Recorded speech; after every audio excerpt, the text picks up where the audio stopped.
Hey guys, Ron here. You know that last one I did with the growth hacking, growth or growth hack hashtag. It worked really well. It got followers. Skumeta, thanks for coming on. It got followers and a lot of favorites, and actually, what it did more than anything is it just got a bunch of people to add me to their list. Colin Watkins, thanks for joining. I think just by using that hashtag, a bunch of people add me to their list on Twitter, and I think that's going to be getting me followers as well. And then the followers turn into more Periscope people. So, I was really big into the growth hacking concept about over the last few years, but I really got into it about a year ago, but then I felt like people didn't really know what it was, so I kind of stopped with that, and then I got really into the headlines, and I really into the copywriting, with the monetizing and everything, and then I've just spent a lot of time with the, Facebook and coming full circle with Hootie Mom. Thanks for coming on, Hootie Mom, and coming full circle here with, Facebook and Twitter again. Mason Snyder, thanks for joining, and for those that don't know me, ronor.com, RONORR.com. I've been around the internet off and on for about 20 years, and before most people even knew what the internet was, I had tried about 5,000 things that just came and gone, and I saw a lot of different things over the years. So, Keita, thanks for joining. Hello, it's me, thanks for joining. I've had to do what I would call process of elimination. Howard's, thanks for joining. And just do process of elimination and just sift through as much data as fast as I can, because there's just so much information out there now that I got to find what I have to deal with social dynamics a lot and figure out what works and what doesn't work. Blake Hermson, I'm glad to see you back again. Thanks for all the hearts on the other broadcast that I did. Looks like Blake may be back. We had another person on here. Blake, thanks for hearts. Kirklam, thanks for joining. So this is the article. I'm going to be doing another one here too, but Uber speeds past Facebook as the quickest to 50 billion value level.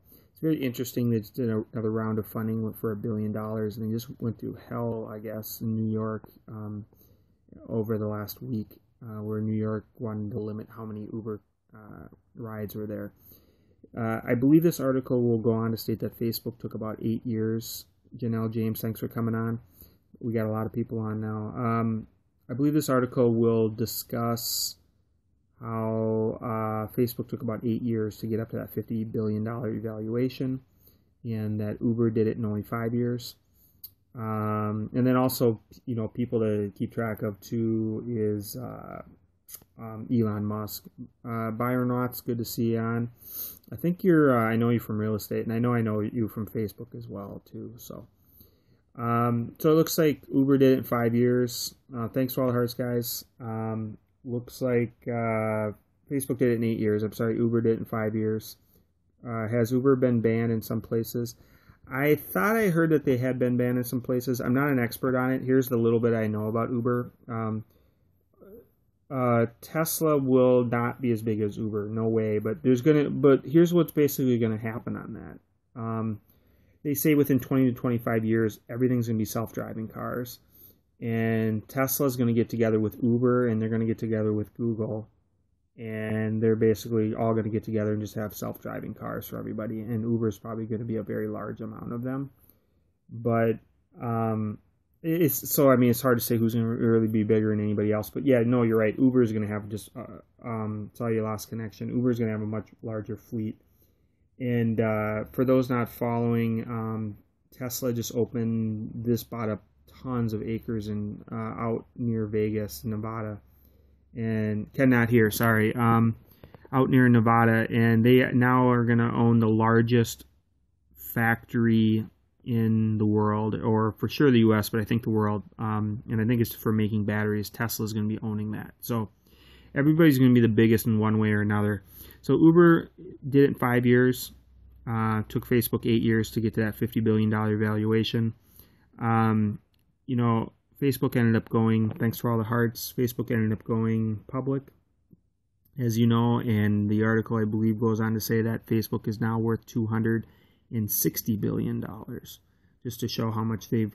But Facebook also just came up with some new stats. If you look on my Facebook page and check it out, that's it right there, facebook.com/RonOrCom.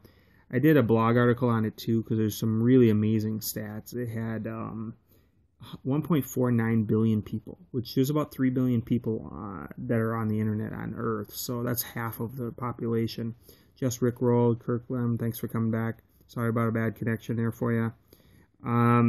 So that's something to keep in mind, how many people. But what the article is actually interesting about too is I have some stats on there, and they talk about their WhatsApp has like 800 million people. Instagram has like 700 million people.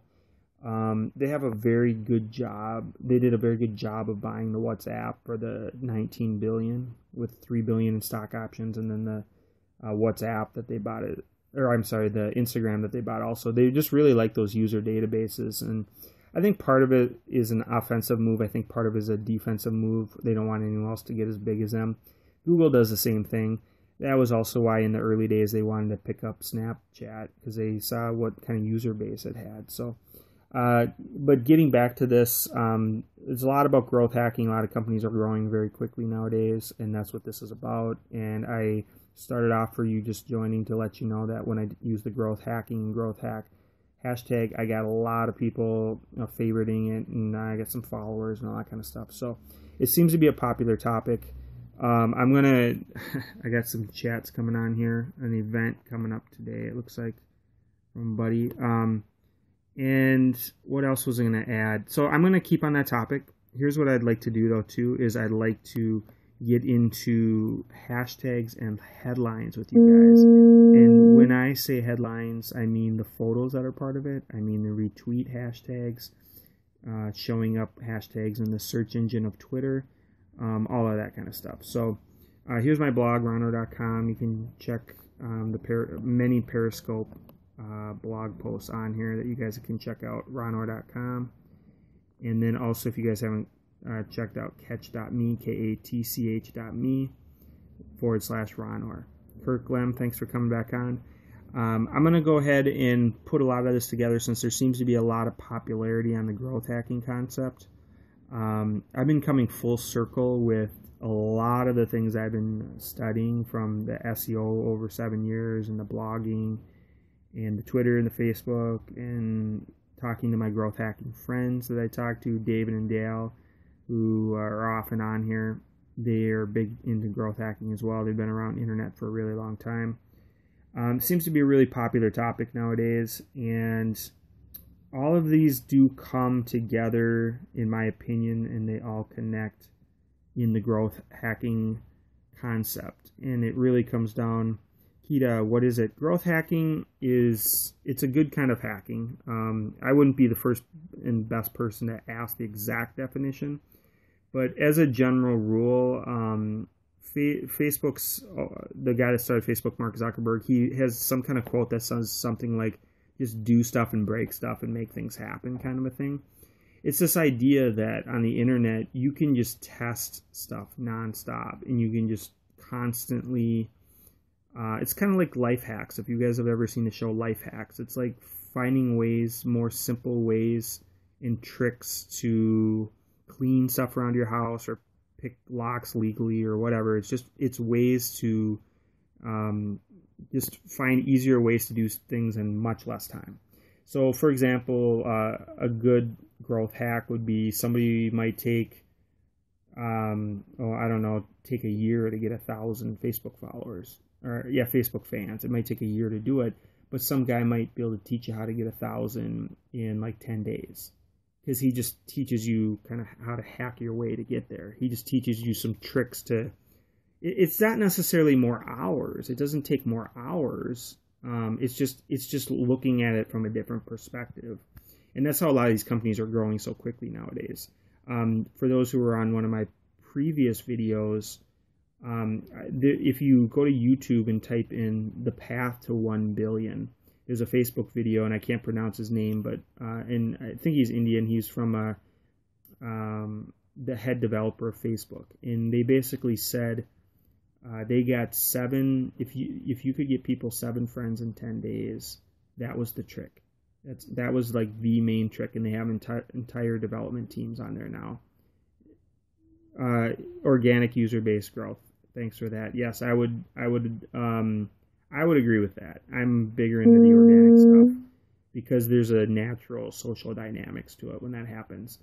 But for example, Facebook, went on their path, and they get to a point where they just say, okay, well, we're getting hundreds of millions of people, but how do we keep growing? And that's where growth hacking comes in, because you don't want to slow down.